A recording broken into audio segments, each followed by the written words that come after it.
ang isang mananampalataya kay Allah subhanahu wa ta'ala, tunay na mananampalataya kay Allah subhanahu wa ta'ala, magkahalong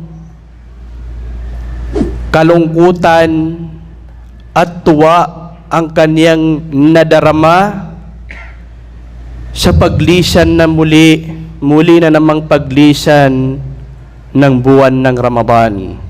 Hindi maiwasan, mga kapatid, ang isang totoong mananampalataya kay Allah na nag-e-invest ng kabutihan, nag-iipon, nagpaparami ng kabutihan, na kanyang inaasahan na kanya itong makakatagpo sa kabilang buhay, hindi niya maiwasan na siya nakakaramdam ng kalungkutan. Bakit hindi? Muli na namang lilisan ang buwan na punong-puno ng pagpapala, buwan na punong-puno ng biyaya, buwan na punong-puno ng pag-asa, punong-puno ng pagkakataong tayo'y mapatawad ni Allah subhanahu wa ta'ala. Idza jaa Ramadan futtihat abwabul jannati wa ghulliqat abwabun nari wa suffidatis syayatin. Sa tumpak na hadith na muttafaqun alayh, sabi ng mahal na propeta Muhammad sallallahu alaihi wasallam, kapag dumating ang buwan ng Ramadan, pagbubuksan ni Allah ang mga pintuan ng paraiso at isasarado ni Allah ang mga pintuan ng impyerno at igagapos, ikakadina ni Allah ang mga satanas. Masya Allah. Itong hadith pa lamang na ito ay sapat na, mga kapatid, para mapatunayang ang buwan na ito ay punong-puno ng pag-asa na tayo ay mapatawad ng ating Panginoong Allah subhanahu wa ta'ala. Bakit hindi? Minomotivation tayo, ipinaparating sa atin dahil sa dami ng kabutihan sa buwan ng Ramadan. Dahil sa tawfiq, ginagabayan ni Allah subhanahu wa ta'ala ang kanyang mga alipin sa buwan ng Ramadan. Kaya kung mapapansin natin, halos mapuno ang ating mga masajid kapag Ramadan. Ang daming gumagawa ng kabutihan, mas nakakaiwas tayo sa mga ipinagbabawal ni Allah subhanahu wa ta'ala sa buwan na ito. Dahil yan sa gabay patnubay sa atin ni Allah subhanahu wa ta'ala. Mas ganado ka sa pagsamba kay Allah subhanahu wa ta'ala dahil yan sa gabay patnubay ni Allah subhanahu wa ta'ala. Dahil sa gabay patnubay ni Allah subhanahu wa ta'ala, dumarami ang mga kabutihan.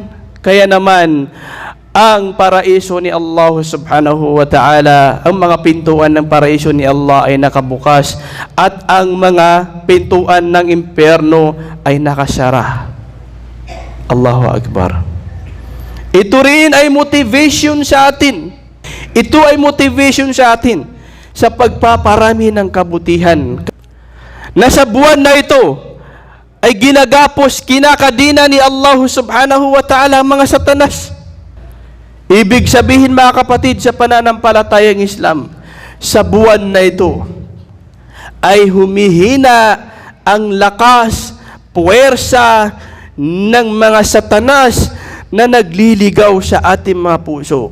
Bumubulong sa atin. Humihina ang kanilang puwersa sa pagliligaw sa mga alipin ni Allah subhanahu wa ta'ala.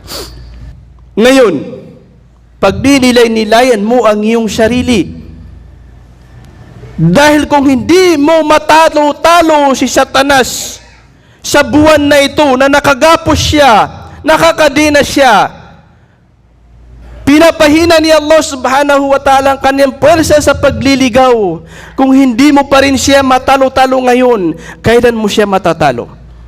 Matatalo mo siya kapag manumbalik na naman ang kanyang puwersa, ang kanyang lakas sa pagliligaw. Kaya mga kapatid sa pananampalatayang Islam, ang buwan ng Ramadan ay napakalaking pag-asa, pagkakataon para sa tuluyan ng pagbabalik loob kay Allah subhanahu wa ta'ala, tuluyan ng pagbabagong buhay.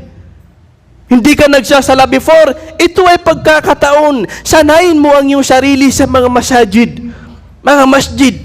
Sanayin mo ang iyong sarili na ang iyong kinakasalamuha ay mga taong malalapit kay Allah, mga taong nagsasamba kay Allah subhanahu wa ta'ala.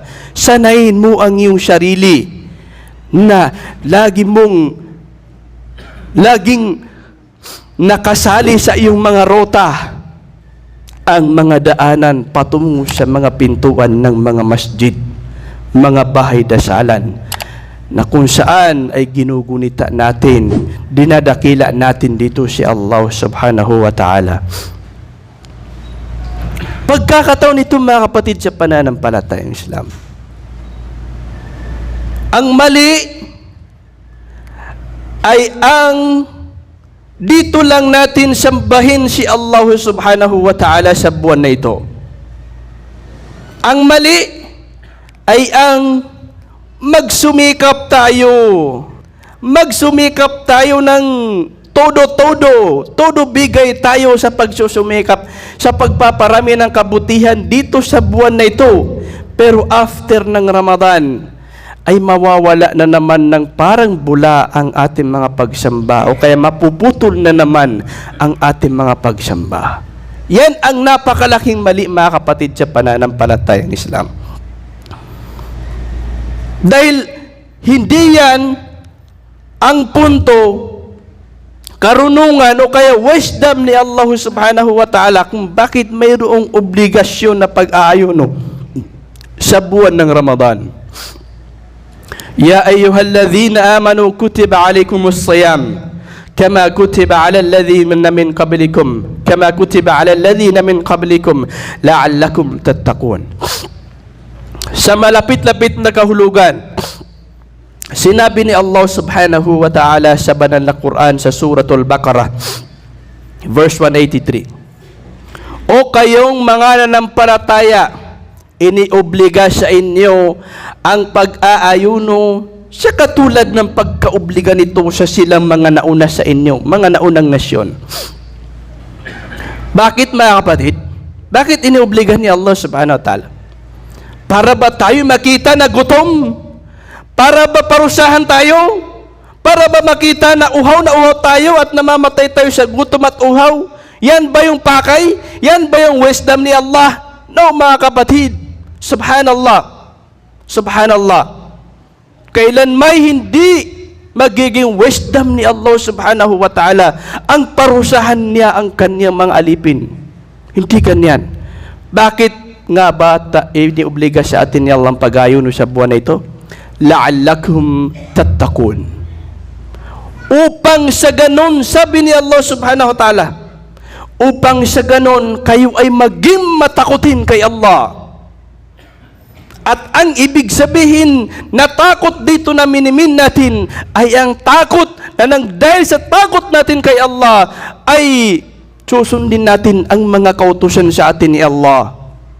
Isa sa katuparan natin ang mga utos sa atin ni Allah at iiwasan natin ang mga ipinagbawal sa atin ni Allah subhanahu wa ta'ala. Yan ang minimin natin na takot at hindi yung takot sa mga katulad ng takot sa kaaway o kaya takot sa hindi ganyan ang pakaibig sabihin ng takot sa Diyos, takot kay Allah subhanahu wa ta'ala. Bagkus ito ay ang gampanan mo ang mga inobliga sa iyo ng iyong Panginoon at iwasan mo ang mga ipinagbawal sa iyo ni Allah subhanahu wa ta'ala. Yan ang takot Allah subhanahu wa ta'ala. So ito yung pakay sa atin. Ito yung wisdom kung bakit tayo nag-aayuno. Alam niyo mga kapatid, natututunan na sana natin yung takot kay Allah Problema nga lang, hindi natin hindi pinagpapatuloy ng ilan sa atin. Ano yung natutunan natin dito? Hindi ba natin batid? Marami tayong pagkakataon na uminom ng walang nakakakita mula sa mga tao, kumain ng tinapay, buksan ang refrigerator na punong-puno ng prutas, andun yung watermelon, ang sarap pa naman noon kapag uhaw na uhaw ka at saka malamig yung watermelon na yun. May pagkakataon ka na kumain ng hindi ka nakikita, walang nakakakita sa'yo. Nasa loob, 4 na sulok ka ng iyong kwarto, andyan yung hindi mo pa naubos na bread, mayroon pang palaman. May pagkakataon ka para kumain nang walang nakakakita sa'yo mula sa mga tao. Pero bakit hindi mo ginagawa, aking kapatid? Bakit hindi yan ginagawa ng isang nag-aayuno, totoong nag-aayuno? Bakit? Sapagkat alam niya, hindi man ako nakikita ng mga tao, pero nakikita naman ako ng aking Panginoong si Allah. Natututunan na sana natin yan sa buwan ng Ramadan eh. Ang problema, naway gabayan tayo ni Allah subhanahu wa ta'ala, hindi pinagpapatuloy ng ilan sa atin. Kasabay ng paglisan ng buwan ng Ramadan, sinasabayan na rin ito ng pakunti-kunting la hawla wala quwwata illa billah, pakunti-kunting paglimot sa mga daan patungong masjid. Kasabay ng paglisan ng buwan ng Ramadan, parang na-amnesia, ay hindi na niya matagpuan kung saan yung pintuan, daan patungong masjid. La hawla wala quwwata illa billah. Yan ang problema, mga kapatid. Hindi natin ipinagpapatuloy ang mga kabutihan na natututunan natin sa Ramadan, na dumating sa atin ang Ramadan para tayo ay turuan. Para itong guro, mga kapatid, tinuturuan ka sa takot kay Allah subhanahu wa ta'ala. La hawla wala quwwata illa billah. Kaya nga sabi ng mga salaf, qala ba'du salaf, bi'sal qawm la ya'rifuna Allah illa fi Ramadan. La hawla wala quwwata illa billah. Kasawian sa silang hindi nila nakikilala, hindi nila naaalala si Allah subhanahu wa ta'ala maliban lang sa buwan ng Ramadan. La hawla wala quwwata illa billah. Mga kapatid, ang lahat ng mga ito ay pagpapagising sa atin, hindi pagtataboy sa ating mga sarili.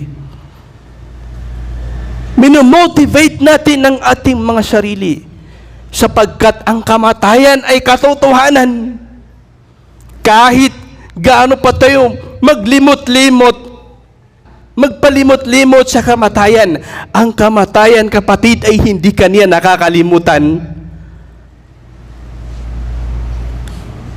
Kapag dumatal na ang iyong ajal, ang takdang oras, hindi yan, walang excuse dyan. Hindi ka hindi ka tulad ng mayroong bumisita sa'yo sa bahay, nakashort ka lang, saglit lang kapatid, maghahanda lang ako, magbibihis lang ako ha. Yung kamatayan kapag dumatal sa'yo kapatid, wala nang excuse. Wala na hindi ka na makapagsasabi, time muna, stopwatch muna, bigyan mo muna ako ng ilang minuto, magsusun na muna ako ng kahit 2 rakat lang, makapagbalik loob man lang kay Allah. No, walang ganyanan, mga kapatid. Kaya mga kapatid, ang sabi sa atin ni Allah subhanahu wa ta'ala, wa'bud rabbaka hatta ya'tiyaka al-yaqin. Sa malapit-lapit na kahulugan, sabi ni Allah sa banal na Quran, at iyong sambahin ang iyong Panginoon hanggang sa dumating sa iyo ang kamatayan. Habang buhay ka, kailangan mong sambahin si Allah subhanahu wa ta'ala. Habang buhay ka, huwag mong itigil ang panunustos mo sa iyong kaluluwa, sa pamamagitan ng paggunita, pagsamba mo sa iyong tagapaglikha na si Allah subhanahu wa ta'ala. Ang isang mananampalataya kay Allah subhanahu wa ta'ala, nakakaramdam man siya ng kalungkutan dahil sa paglisan ng buwan ng Ramadan, dahil sa alam niya ang napapaloob sa buwan na ito, kung anong meron sa buwan na ito, ang advantage, kahigitan ng buwan na ito. Hindi niya maiwasang malungkot, makaramdam ng kalungkutan. Pero sa kabilang dako naman, alhamdulillah, mayroon pa rin kasiyahan. Mayroong kasiyahan na ipinapadama sa kanya ng kanyang Panginoon. Mayroong kasiyahan. Sa pag-iftar pa lang, mga kapatid, pag-iftar at sa isang nag-ayuno, sabi sa hadith, mapapasa kanya ang dalawang kasiyahan. Dalawang kasiyahan. Unang kasiyahan ay kasiyahan sa kanyang pag-iftar. Kapag pinutol na niya ang kanyang pag-ayuno, matapos siya makapag-ayuno, Masya Allah, dhahaba dhama'u wa batallatil aruqu wa thabata al-ajru insyaallah. Tuluyan nang napawi ang uhaw at nabasa ang mga ugat at insyaallah ay naitala ang reward ni Allah subhanahu wa ta'ala. Ang saya niya. Bakit masaya ang alipin na ito? Kasi nasali siya sa mga ginabayan, tinaufikan ni Allah na siya nakapag-ayuno. Masaya ba siya dahil nakabenta ng malakas? Marami? Masaya ba siya dahil nanalo siya sa ganito-ganito? Masaya ba siya dahil sa pera, makamundo? No. Ang kasiyahan na kanyang nararamdaman ay dahil sa nasampan niya ang kanyang Panginoong Allah subhanahu wa ta'ala at hindi siya nasali sa mga taong Ramadan na Ramadan, pero wala silang napapansin sa mga kautusan ni Allah subhanahu wa ta'ala. Wala silang pakialam sa mga kautusan ni Allah subhanahu wa ta'ala. Kaya siya ay masaya. Wallahi mga kapatid, ang kasiyahan ng isang mananampalataya ay hindi mapapalitan ng makamundo. Ang kasiyahan na nadarama ng isang mananampalataya dahil sa siya'y ginabayan ni Allah at kanyang nasamba ang kanyang Panginoon ay hindi yan mapapalitan ng makamundong bagay. Ano mang makamundong bagay, wallahi al-azim. Wallahi al-azim mga kapatid sa pananampalatayang Islam. Kaya napaka-sarap sa pakiramdam sa mga nagpapa-iftar, sa mga gumagasto para sa iftar. Ang sarap sa pakiramdam. Naging masaya yung nakapag-iftar dahil siya ay nakapag-iftar na kaya na niya makapag-ayuno. At masaya rin siya dahil sa meron siya nakain. Ang sarap sa pakiramdam, wallah, na ikaw ay maging kasangkapan ni Allah subhanahu wa ta'ala, maging parte ng kasiyahan ng isang mananampalataya kay Allah subhanahu wa ta'ala. Kaya busyra, magandang balita sa lahat ng mga nakikisa, financially o kaya gawain, sa lahat ng nakikisa, sumusuporta sa pagpapakain sa mga nag-aayuno. Tallahi billahi wallahi al-azim. Kung alam, batid lang natin ang reward ni Allah subhanahu wa ta'ala pag-aagawan natin ito. Pero dahil sa hindi batid ng marami, subhanallah, parang tutulakan pa tayo. Paghugas ng pinggan, pagluluto, paglilinis, nagtutulukan tayo. Masya Allah mga kapatid. Hindi man ikaw ang naggasto ng pera sa pagpapa-iftar, pero naging kasama ka naman sa mga naghahanda. Kaya mga kapatid, mayroon pang natitirang 3 araw insyaAllah subhanahu wa ta'ala. Mayroon pang natitira. Mag-iisa tayo sa napakagandang gawain na ito mga kapatid sa pananampalatayang Islam. Wa farhatun 'inda liqa'i rabbi. At ang isang nag-aayuno na mananampalataya kay Allah ay makakamit niya ang kaligayahan kapag tatagpuin na niya ang kaniyang Panginoon sa kabilang buhay. Allahu Akbar. Yan ang pinakamalaking kaligayahan. Kasi i-claim na niya yung reward niya sa kanyang Panginoong Allah subhanahu wa ta'ala. Kaya ang isang mananampalataya kay Allah subhanahu wa ta'ala, napagod man siya, Napagod man siya, hindi man siya nakatulog sa mga gabi ng maayos. Kinulang man siya ng tulog sa mga gabi. Napagod man siya sa paghahanda sa mga iftar. Napagod man siya sa pagsamba kay Allah subhanahu wa ta'ala. Pero, ang ajr, insyaallah subhanahu wa ta'ala, ay baki. Mananatili ang ajr, reward ni Allah subhanahu wa ta'ala. Kaya nga mayroong nagsabi, ang paghihirap, ang pagkapagod sa pagsasagawa ng kabutihan ay mawawala din, matatapos din. Pero, Masya Allah, mananatili ang reward ni Allah subhanahu wa ta'ala. Wa inna ladhatal ma'asi tadhhab wa tabqa ikabuha wal'iyadhu billah. Wa yabqa ikabuha.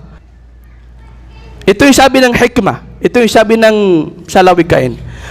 Ang kasarapan sa pagsuway kay Allah, masarap yung pagsuway kay Allah eh. Masarap mga kapatid. Masarap. Masarap ang pagtulog sa punto na naririnig mo ang adhan. Wallahi, napakasarap. Masarap ang punto na hindi ka nag-aayuno. Nasasarapan ka. Araw na araw ng Ramadan, nasasarapan ka, umiinom ka, nakikita mo yung Oo, magpakasarap ka na. Masarap ang punto na hindi ka nagsasala kasi self-desire. Nasasalapan ang iyong self-desire. Nasasarapan ka, pero ang kaparusahan ni Allah subhanahu wa ta'ala ay hindi yan mawawala. Andyan yan, naghihintay sa'yo sa kabilang buhay. Magpakasarap ka sa mundong ito na hindi mo sasambahin si Allah. Ang tanging susundin mo ay ang iyong self-desire. Magtutulog-tulugan ka sa Salatul Fajr. Kakain ka sa mga araw sa buwan ng Ramadan. Hindi mo sasambahin si Allah, hindi ka magpapakapagod. Pero andyan naman yung kaparusahan na naghihintay sa iyo sa kabilang buhay. Ano ang silbi ng kasarapan na ang kapalit nito ay kaparusahan ni Allah subhanahu wa ta'ala? Sa mga nag-ayuno sa buwan ng Ramadan, Masya Allah, magtatapos sila, punong-puno ng kasiyahan at kagalakan. Alhamdulillah, ya Allah, ginabayan mo kami, ya Allah. Alhamdulillah, nakapag-ayuno kami sa buwan ng Ramadan. Alhamdulillah, nakapag-tahajjud kami. Alhamdulillah, nakapag-tarawih kami. Alhamdulillah, nakapagtamat kami. Nakapagtapos kami sa pagbabasa ng Quran. Dahil yun sa gabay, patnubay, pabor sa amin ni Allah subhanahu wa ta'ala. Napagod nga sila, pero Masya Allah, dito pa lang sa mundo ay sarap na sila doon sa mga natapos nilang pagsamba kay Allah subhanahu wa ta'ala. Pero yung mga hindi nagsumikap, buwan na buwan ng Ramadan, hindi pa rin nagsasala. Allahu Akbar. Wallahi, mayroong mga taong ganito. May mga taong ganito. Kahit lang sa buwan ng Ramadan, walang respeto kay Allah. Pinapakita sa mga nag-ayuno ang pag-inom niya ng napakalamig na mineral. Pinapakita sa mga nag-ayuno ang pagkain niya. Walang hiya kay Allah, walang hiya sa mga nag-ayuno, walang respeto sa Islam, walang respeto sa buwan ng Ramadan. Higit sa lahat, walang respeto kay Allah subhanahu wa ta'ala, na kaniyang sinusuway ang kaniyang Panginoong naglikha sa kanya sa buwan na napakabanal. La hawla wala quwwata illa billah. Samantalang yung mga taong ito, hindi sila napagod, hindi sila nagpakapagod, pero hinihintay naman sila ng kaparusahan sa kabilang buhay. Kung sila ay mamatay sa ganitong sitwasyon, tatagpuin nila bila mahala, nang walang pagdadalawang isip, tatagpuin nila ang mga kaparusahang ito. Gabayan nawa tayo ni Allah subhanahu wa ta'ala.